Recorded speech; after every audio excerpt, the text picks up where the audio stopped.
Tuhan. Ya.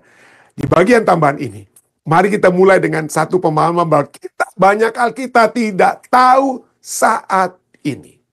Banyak hal kita tidak tahu, seperti saya katakan tadi, kita tidak tahu tentang apa. Kita tidak tahu tentang bahkan suami atau istri kita, apakah Anda tahu betul-betul karakternya, apa yang dia lakukan secara apakah Anda sudah memiliki satu pemahaman sempurna? Tidak. Kita tidak mengetahui tentang ilmu pengetahuan itu sekalipun, ya.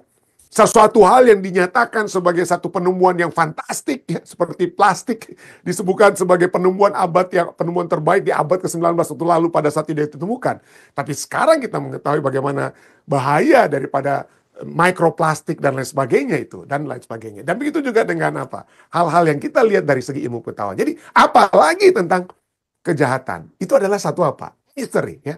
Pertanyaan tentang kejahatan dan mengapa Allah membiarkannya itu berada di luar pemahaman manusia sepenuhnya. Kenapa Tuhan ini kok orang, oke lah, kalau semua orang baik, memang menderita, semua orang jahat, itu senang-senang hidupnya, udah ketahuan mana baik, mana apa jahat ya. Memang yang baik itu menderita sementara, yang jahat memang senang-senang sementara, ujung-ujungnya kebalik keadaan mereka. Tapi kenyataannya ada orang baik yang apa? Ada orang baik yang senang hidupnya, tapi ada juga yang menderita. Ada orang jahat yang hidupnya senang dan juga tidak apa. Jadi di mana nih batasannya?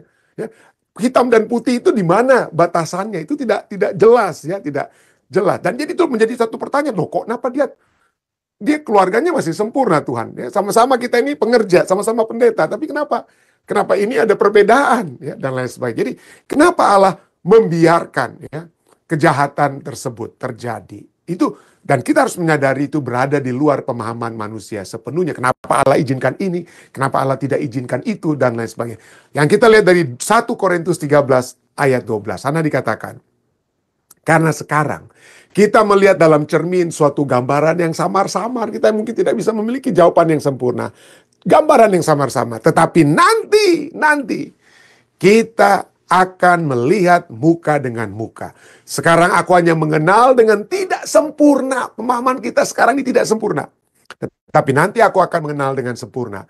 Seperti aku sendiri dikenal. Ya. Aku sendiri dikenal. Jadi keyakinan kita adalah bahwa rancangan Allah yang baik, Allah yang kasih, itu bersumber dari karakternya yang baik. Itu yang dapat kita yakini saat ini. Yesaya 55 ayat 8-9 katakan, sebab rancanganku bukanlah rancanganmu, dan jalanmu bukanlah jalanku. Demikianlah firman Tuhan. Seperti tingginya langit dari bumi, demikianlah tingginya jalanku dari jalanmu, dan rancanganku dari rancanganmu. Mungkin kita tidak bisa tahu saat ini. Tapi kita dapat memiliki satu keyakinan. Allah tahu apa yang dia buat. Allah tahu apa yang dia buat. Roma 11 ayat 33 katakan, oh alangkah dalamnya kekayaan, hikmat dan pengetahuan Allah. Sungguh tidak terselidiki. Keputusannya dan sungguh tidak terselami jalan tersebut. Ya, tidak terselami jalannya. Jadi kita tidak tahu saat ini, ya. Dan seringkali pada saat kita tidak tahu, kita pikir, aduh kejahatan itu merajalela. Dan Allah itu tidak tutup mata. Ya, Allah sepertinya tutup mata. Dan inilah sebabnya saya ingin mengajak kita untuk melihat satu fatsal, ya, dari kitab Mazmur 73. Kita tidak semua fatsalnya. Kita baca misalnya beberapa fatsal dari Mazmur 73. Pelajaran kita untuk malam ini, ya. Kita lihat di sini bagaimana Mazmur 73 ayat 11-14 melihat bagaimana kejahatan itu merajalela. Dan Allah di mata pemazmur ini, di dalam beberapa ayat ini, seakan-akan Allah itu tidak ada. Dan ini dikatakan dalam Mazmur 73 ayat 11-14. Dan mereka berkata, ini orang-orang yang jahat ini berkata apa ya? Bagaimana Allah tahu akan hal itu? Bagaimana Allah tahu kalau kejahatan kami? Adakah pengetahuan pada yang maha tinggi? Apa Allah itu tahu dia? Jadi Allah sedang diremehkan oleh orang-orang yang jahat, ya. Ini dinyatakan dalam Mazmur 73 ayat 11. Sesungguhnya, ayat 12, sesungguhnya itulah orang-orang fasik. Mereka menambah harta benda dan senang selamanya. Itu dia dilihat oleh pemazmur. Sia-sia sama sekali aku mempertahankan hati yang bersih. Aku orang yang benar, sia-sia dong. Kenapa nih orang yang jahat ini kok diberkati, ya? Mereka menambah harta benda dan senang selamanya. Jadi percuma dong, saya ini mau setia-setia, tapi saya menderita terus, ya. Ayat 13. Sia-sia sama sekali aku mempertahankan hati yang bersih dan membasuh tanganku tanda tidak bersalah. Namun sepanjang hari aku yang kena tulah dan kena hukum setiap pagi. Jadi inilah seringkali pertanyaan kita tanyakan, Tuhan, saya sudah setia, ya, saya sudah melakukan apa yang Engkau ingin saya lakukan, tapi kok kenapa ini terjadi kepada saya, Tuhan? Kenapa ada kedukaan yang terjadi? Kenapa saya kehilangan pekerjaan padahal saya yang jujur? Orang teman rekan sekerja yang tidak jujur, kok dia dipromosikan? Saya dipecat justru. Karena saya mau pelihara hari Sabat dan lain sebagainya. Jadi inilah pertanyaan yang seringkali terjadi, ya. Kejahatan merajalela, Allah sepertinya lagi vacation, ya, lagi cuti Allah, ya. Adakah pengetahuan daripada yang maha tinggi? Tapi disinilah kita melihat pemazmur itu bertanya, tapi seperti Ayub, tetapi walaupun dia bertanya datang terus kepada Allah. Dia tidak mencari jawaban di luar Allah. Dia mencari jawaban kepada Allah atau dari Allah, ya. Dari Allah. Itulah sebabnya kita sudah baca sampai ayat 14. Kita masuk ke ayatnya yang ke-16 dan 17. Ya, seperti tidak ada jawaban untuk saat ini, tapi dia memiliki satu keyakinan. Nanti kita akan tahu. Itulah sebabnya Mazmur 73 ayat 16 dan 17 katakan, tetapi ketika aku bermaksud untuk mengetahuinya, hal itu menjadi kesulitan di mataku. Aku ingin mengetahui, Tuhan, kenapa saya menderita. Orang yang jahat sekalipun justru senang-senang. Aku masuk apa? Aku menjadi kesulitan di mataku. Sampai kapan? Apakah kesulitannya itu untuk selama-lamanya? Ini dia. Inilah kunci dari pemazmur di Mazmur 73 ayat 17. Hal itu menjadi kesulitan di mataku sampai kapan? Sampai kemudian aku masuk ke dalam tempat kudus Allah dan memperhatikan kesudahan mereka. Jadi sampai dia masuk ke tempat kudus Allah. Jadi kalau demikian, apa tempat kudus? Apa kita masuk ke dalam gereja? Nah, di zaman pemazmur, tempat kudus Allah adalah tempat di mana Allah menyatakan kehendaknya. Tempat Allah menyatakan firman-Nya, ya. Zaman itu, di zaman pemazmur. Dan sekarang kita juga memiliki tempat kudus Allah, bukan hanya gereja atau apa, ya. Tetapi dalam firman-Nya yang kudus, saudara. Di dalam firman-Nya yang kudus, firman Allah yang kudus, kita akan melihat kesudahan daripada kejahatan, kesudahan dari orang jahat, kesudahan dari masalah penderitaan yang kita alami dalam dunia ini. Ya, Kitab Wahyu menyatakan tidak akan ada lagi kesusahan. Yang lama sudah berlalu, ya. Yang lama sudah apa? Sudah berlalu. Ada akhir daripada segala apa? Segala kejahatan, ya. Kejahatan itu tidak bertahan selamanya. Allah itu baik dan maha kuasa dan akan memberikan kemenangan pada akhirnya. Pada akhirnya. Dan itu kita tahu di mana? Pada saat kita masuk ke dalam tempat kudus Allah, pada saat kita membuka firman Allah. Disitulah kita memperhatikan kesudahan daripada orang-orang jahat. Kejahatan-kejahatan mereka, bahkan sumber kejahatan itu sendiri. Akhir daripada kehidupan setan dan malaikat-malaikat iblis atau jahat yang mengikuti setan. Jadi Allah, pelajaran dapat kita lihat, Allah tidak harus menjelaskan setiap tindakannya sekarang. Kita mungkin tidak dapat memahami. Otak kita itu terbatas, ya. Ada yang katakan bahwa otak manusia itu hanya 1/10% saja yang kita gunakan atau apalah. Ada yang mungkin lebih tahu, saya tidak sempat research, tapi kita sering dengar itu, ya, bahwa kita menggunakan otak kita itu hanya sedikit sekali, ya. Sel-sel otak yang kita gunakan. Kalau kita menggunakan semuanya, wah, hebat sekali kita. Tapi keterbatasan karena dosa dan lain sebagainya menyebabkan kita tidak memiliki pengetahuan, ya, pengetahuan yang besar, ya. Jadi Allah tidak dapat atau tidak harus menjelaskan. Allah dapat tapi tidak bisa karena kita tidak mampu mungkin menerimanya, ya. Allah tidak harus menjelaskan setiap tindakannya sekarang. Kenapa anak Anda meninggal? Kenapa orang tua Anda yang masih muda diizinkan untuk meninggal? Kenapa suami istri ini meninggal? Kenapa Anda kehilangan pekerjaan karena mempertahankan hari Sabat dan lain sebagainya? Allah mungkin tidak harus menjelaskan setiap tindakannya sekarang. Tetapi sesungguhnya ia baik. Dan kita dapat percaya bahwa rencananya akan terungkap dengan cara yang benar pada waktunya. Pada saat kita masih kecil, kita dapat disuntik oleh dokter supaya kita sembuh. Kita rasa sakit, kita menangis, kita menolak, ya. Kita pikir, kenapa ini ada, saya harus disakiti. Ya, kita tidak mengerti pada saat kita disuntik, pada saat kita anak kecil. Tapi pada suatu saat, Kita akan mengetahui, oh tanpa saya disuntik vaksin polio, mungkin saya mendapatkan penyakit polio atau apalah dan lain sebagainya. Ini yang kita bisa lihat. Jadi seorang bayi tidak memahami mengapa seorang dokter atau seorang perawat memberikan dia suntikan, tetapi poinnya adalah orang tua itu tahu. Orang tua itu apa? Tahu. Begitu banyak orang dalam dunia ini yang tidak memahami kenapa penderitaan itu datang. Tetapi kita yang mengetahui firman Allah, yang sudah masuk ke tempat kudus Allah, yang sudah membaca firman Tuhan, marilah kita beritahukan kepada mereka kenapa itu harus terjadi. Karena adanya dosa, adanya iblis, dan pilihan-pilihan keputusan-keputusan kita yang salah, yang menyebabkan kita harus menderita saat ini. Tapi satu saat kita akan tahu. Tapi seringkali kita menolak untuk tahu. Ya. Seringkali ya, menolak kita untuk tahu. Karena bagi kita dalam pemahaman kita, kenapa saya tidak boleh diizinkan untuk keluar main-main dengan teman saya. Ya, seperti yang saya inginkan. Dan kita dilarang oleh orang tua kita. Ya. Jadi, tapi inilah kita tidak mengerti kenapa orang tua kita melarang kita untuk melakukan sesuatu yang kita inginkan, yang menyukakan hati kita. Tapi suatu waktu kita akan tahu. Ya, pada saat saya kecil banyak hal yang saya pertanyakan tentang orang tua saya. Tapi sekarang pertanyaan-pertanyaan tersebut tadinya saya harus kembali jelaskan kepada anak-anak saya.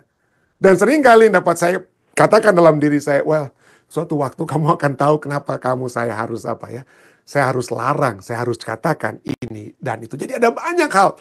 Kita seperti bayi, seperti anak ini. Kita tidak tahu saat ini. Tapi kita akan tahu nantinya.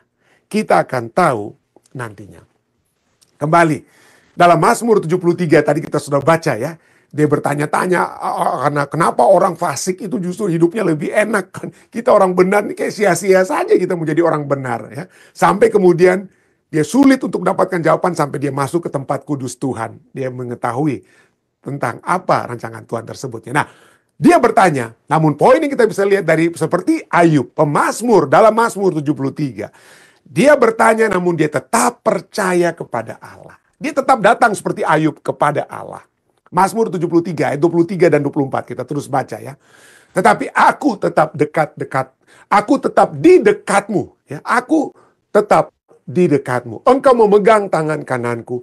Dengan nasihatmu engkau menuntun aku dan kemudian engkau mengangkat aku ke dalam kemuliaan. Itulah sebabnya saudara sekalian seringkali kita bergumul dengan masalah kejahatan dalam dunia ini. Adakah kita terus percaya kepada Tuhan, menyerahkan tangan ke Tuhan, udah saya nggak tahu apa mau kemana ini, saya nggak tahu jalan apa, tapi tolong tuntun saya. Tolong tuntun saya, tuntun aku. Bawalah aku kepada kemuliaan-Mu. Itulah yang dilakukan juga oleh Ayub yang kita sudah pelajari tadi. Ayub memiliki kesadaran. Dalam Ayub 42 ayat 2 dan 3 dikatakan, aku tahu bahwa engkau sanggup melakukan segala sesuatu dan tidak ada rencanamu yang gagal. Oleh sebab itu aku berkata tanpa memahami hal-hal yang terlalu ajaib bagi aku yang tidak ku ketahui. Ayub dia pikir dia akan memiliki pengetahuan. Dia ingin membawakan pengetahuannya itu kepada Allah. Tetapi Allah lebih berpengetahuan. Allah lebih mengetahui segala sesuatu. Dengan kata lain daripada apa yang diketahui oleh Ayub. Marilah kita memiliki satu sikap seperti para anak-anak muda saat saya masih berusia masih berkuliah ya, dengan kata lain ya. Masih berkuliah, kita masuk ke dalam satu kelas ya. Apalagi zaman sekarang kelas-kelas itu dapat kita pilih sendiri, bukan harus diputuskan ya. Jadi kita memilih yang kita suka. Kenapa saya suka? Kenapa saya ingin mengetahui lebih ya. Saya ingin mengetahui lebih dan saya ingin mendengar itu dari seorang profesor, dari seorang dosen yang sudah saya berusia 20 tahun, tapi profesor itu mungkin memiliki pengalaman sudah 20 tahun ya. Dia sudah memiliki pengalamannya 20 tahun. Saya hanya berusia 20 tahun, sedikit yang saya ketahui. Tapi saya masuk ke dalam kelas untuk dapat memiliki pengetahuan yang lebih. Itulah yang seharusnya menjadi sikap kita terhadap masalah-masalah yang kita tidak ketahui. Saya ingin belajar kepada Tuhan. Saya ingin datang kepada Tuhan. Saya ingin belajar lebih dari Allah kita yang memiliki pengalaman. Seperti Ayub, Allah yang telah meletakkan dasar bumi, alam semesta, ya, yang melakukan segala sesuatu. Kita tidak bisa datang kepada kelas lalu kita bilang, saya lebih tahu nih dari dosen. Ya, apa yang kita tahu? Saya baru tamat SMA, gimana saya bisa tahu daripada dosen ini. Marilah kita memiliki kerendahan hati untuk menyadari bahwa ada banyak hal-hal yang kita tidak ketahui. Memiliki kerendahan hati, banyak hal yang kita tidak ketahui. Seorang nulis, James Redfield dalam bukunya ya, The 10th Insight yang ke-10 ya, Holding the Vision. Ini yang dikatakan oleh James Redfield. Dia katakan bahwa jika sejarah memberitahu kita sesuatu, itu adalah sejarah akan menyatakan bahwa apa? Bahwa budaya dan pengetahuan manusia itu terus berkembang. Terus berkembang. Antibiotik tadinya kita anggap itu sebagai apa? Waduh, obat mujarab dan lain sebagainya. Tentu saja sampai sekarang masih kita butuhkan. Tetapi sekarang pengetahuan pun mulai berkatakan, hati-hati dengan penggunaan antibiotik. Anda bisa jadi resistant terhadap antibiotik. Dan seperti yang saya katakan tadi, wah hebat dengan ilmu pengetahuan menemukan apa? Hasil daripada byproduct daripada gasoline atau dari minyak bumi itu adalah plastik. Wah, kita bangga bahagia punya plastik, tapi sekarang kita mendapati bahwa justru ini telah merusak lingkungan umat manusia dalam dunia ini. Demikian juga dengan yang saya katakan tadi di bawah pendahuluan. Saya menganjurkan kita semua untuk apa? Memperoleh vaksin ya, vaksin. Tapi dengan adanya vaksin yang mengutak-atik genetika ya, mRNA dan lain sebagainya ya. Vaksin-vaksin yang mRNA itu sekarang ditemukan, hati-hati, efek-efek sampingannya itu juga cukup besar. Dulu ada yang katakan pada tentang efek sampingan, mungkin saya bilang, ini pengetahuan sekarang ini yang terbaik. Ini yang terbaik. Tapi sekarang kita harus berhati-hati. Ya. Kita harus mengetahui, memiliki kerendahan hati, ya, bahwa pengetahuan manusia itu terus berkembang. Kita tidak bisa menyatakan ini dia jawabannya. Dan yang mana yang dapat kita pastikan kalau segala sesuatu itu tidak dapat kita pastikan, pastikanlah kita memiliki kehidupan penuh dalam Yesus Kristus. Pastikanlah kita memiliki satu kehidupan yang berfokus kepada surga. Apapun yang kita alami dalam dunia ini hanya untuk sementara. Ya. Hanya untuk sementara. Tapi iman kita, kekuatan kita yang dapat kita peroleh dari Tuhan akan membawa kita. Walaupun mungkin vaksin berubah, walaupun ya, ilmu pengetahuan berubah, obat lain berubah, tetapi kita memiliki satu jaminan, kasih Tuhan kepada kita akan menguatkan kita menghadapi perubahan demi perubahan yang terjadi di dalam dunia ini. Tapi bagi kita, intinya adalah kita harus percayalah. Percayalah kepada Tuhan dengan segenap hatimu. Amsal 3, 5-6. Percayalah kepada Tuhan, bukan kepada ilmu pengetahuan. Ya. Tentu saja kita dapat diberikan akal budi untuk dapat menerima ilmu pengetahuan sebatas apa yang dapat kita terima. Tentu saja ya. Saya tidak mengatakan, udah jangan lagi divaksin, jangan lagi ini, jangan lagi pakai antibiotik. Tidak, saya tidak akan pernah menyatakan hal tersebut. Ya. Tapi di atas kepercayaan kita kepada ilmu pengetahuan, kepada dokter dan lain sebagainya. Percayalah kepada Tuhan. Percayalah kepada Tuhan, Amsal 3, 5-6. Percayalah kepada Tuhan dengan segenap hatimu. Dan janganlah bersandar kepada pengertianmu sendiri. Akuilah dia dalam segala lakumu, maka ia akan meluruskan jalanmu. Ya, kita akan menghadapi tantangan-tantangan, kegelapan-kegelapan, masalah-masalah dalam dunia ini. Kita akan menghadapi. Tapi kalau kita bersama dengan Tuhan, apa yang harus kita lakukan pada saat kita di dalam, bukan hanya di dalam kebahagiaan, oke lah dalam kebahagiaan enak bersama dengan Tuhan ya. Tapi di dalam kegelapan hidup, pada saat kejahatan itu menjadi bagian kita, apa yang harus kita lakukan? Seperti Ayub, seperti pemazmur dalam Mazmur 73. Tetap percaya kepada Tuhan. Corrie ten Boom katakan ya. Corrie ten Boom yang pernah orang Belanda yang pernah ditangkap oleh Nazi, masuk dalam kamp konsentrasi dan kemudian dia keluar dan memberikan banyak inspirasi ini yang dia katakan ya. Saat kereta melewati terowongan dan keadaan tiba-tiba menjadi gelap. Tadinya ya mungkin kereta zaman dulu itu tidak ada lampu yang otomatis menyala begitu ya. Saat kereta melewati terowongan dan keadaan menjadi gelap, apa yang terjadi? Anda tentu saja tidak akan membuang tiket dan melompat keluar, tidak kan? Anda, kenapa gelap? Tiba-tiba gelap. Apa sih Anda langsung lempar tiket Anda dan keluar dari kereta tersebut pada saat masuk terowongan? Tidak. Anda akan tetap duduk diam dalam kereta dan percaya kepada masinis kereta yang mengemudikan kereta tersebut. Jadi pada saat kita menghadapi kegelapan-kegelapan dalam dunia kita, dalam kehidupan kita, tetap percaya kepada masinis. Tetap percaya kepada Allah kita dengan segenap hatimu. Ya, kita akan menghadapi banyak tantangan. Kita akan menghadapi kejahatan demi kejahatan yang akan terjadi dalam kehidupan kita. Tapi ketahuilah. Ya, ketahuilah. Wahyu 12 ayat 12 katakan, Celakalah hai kamu. Celakalah kamu hai bumi dan laut. Karena iblis telah turun kepadamu dalam geramnya yang dahsyat. Karena ia tahu bahwa apa? Waktunya sudah singkat. Kejahatan itu akan terjadi begitu hebat. Kenapa? Karena iblis tahu waktunya sudah singkat. Ya. Dan disinilah kita dapat tetap percaya kepada Tuhan. Kita tetap percaya bahwa Dia akan membawa kita. Dia akan meluruskan jalan kita. Dia akan membawa kita sampai kepada kemenangan. Menghadapi tantangan kehidupan. Biarlah kita tetap percaya. Saya bawa ini dalam nama Yesus. Amin.